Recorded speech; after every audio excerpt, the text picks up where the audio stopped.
Hey guys, welcome back. Today we're going to talk about once again the importance of articulations. With that I mean the way you play a certain lick or a certain phrase. Obviously we as guitar players have many different ways of playing the same thing. We can use different techniques such as alternate picking, legato, we can do slides, bends, and all these things are going to impact your sound, basically your tone. That's why I think we could say that a big part of tone actually comes from your fingers. Obviously you can choose one technique instead of another for its function, so maybe if it's something difficult to play with alternate picking, maybe you can try to do legato or economy picking, so purely based on a difficulty on what you're about to play. But that's not the purpose of this video. In this video we're going to talk about how these different techniques can impact your tone, and we're going to demonstrate how every single one of them has its own tone, its own, characteristic. So yeah, let's start and let's make some examples.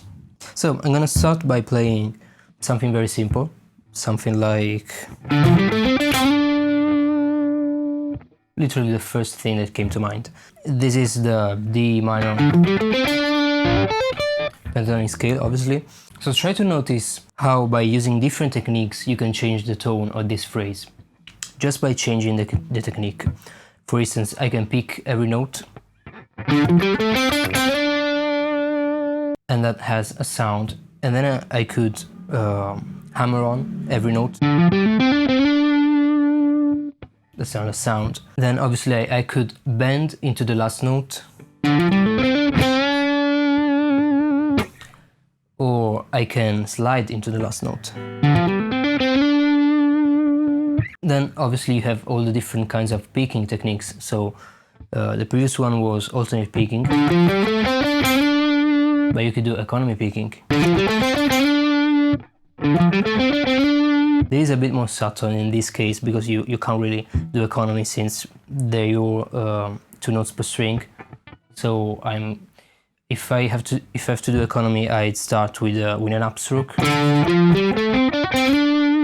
And so you have, but I wouldn't do that in this case. But you can still hear how it sounds a little bit more fluid with economy picking, and then with alternate picking you have the chance of hitting the string harder and get more attack out of that.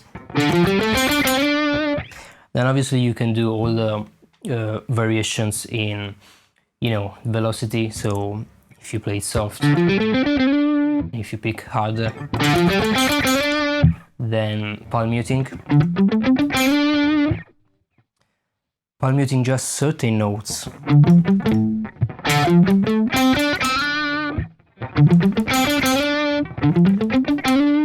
or palm muting all the notes. Pinch harmonics, for instance.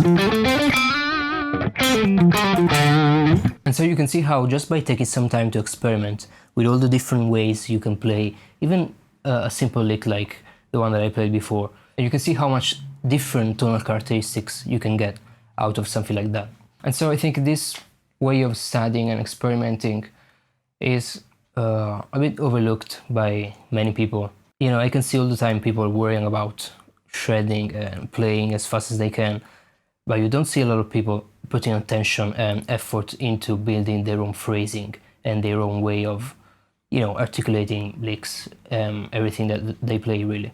And so I think if you want to enter the next level of guitar playing, if we can say something like that, you should really put attention into these kind of things, as long as obviously the other aspects of techniques, and obviously a healthy amount of shred, which is always fun, I think. Then I have a little bonus tip for you. So let's say you are diving deep into this kind of studying, so you are experimenting with all the different articulation you can use to play.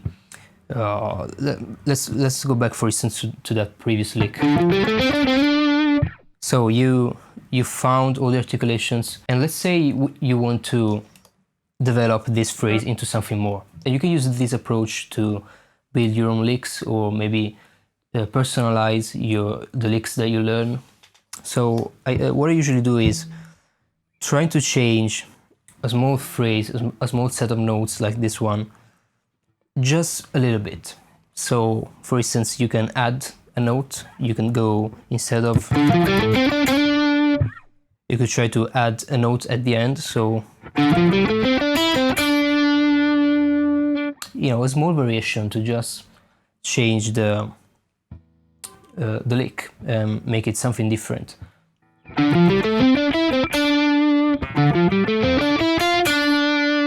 And so you have all these different combinations which are all similar between each other, but then you can use these things to build your own phrasing and build your own note choice when you improvise, for instance.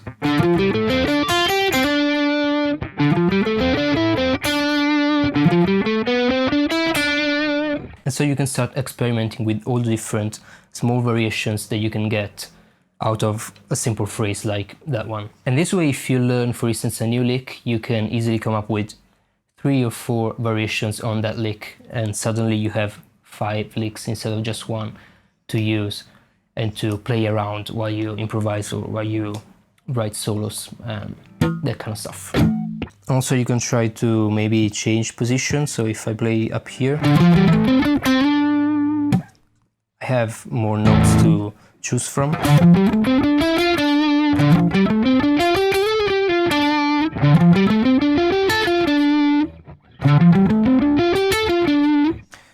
And this again is just a simple pentatonic line as an example. You can take this approach to anything that you want, really. I think it's a nice way of expanding your own vocabulary and your phrasing. Anyway, guys, I think that's it for today's lesson, and let me know in the comments if you enjoyed it. As always, subscribe if you haven't already, and I guess I'll just see you in the next video. Ciao!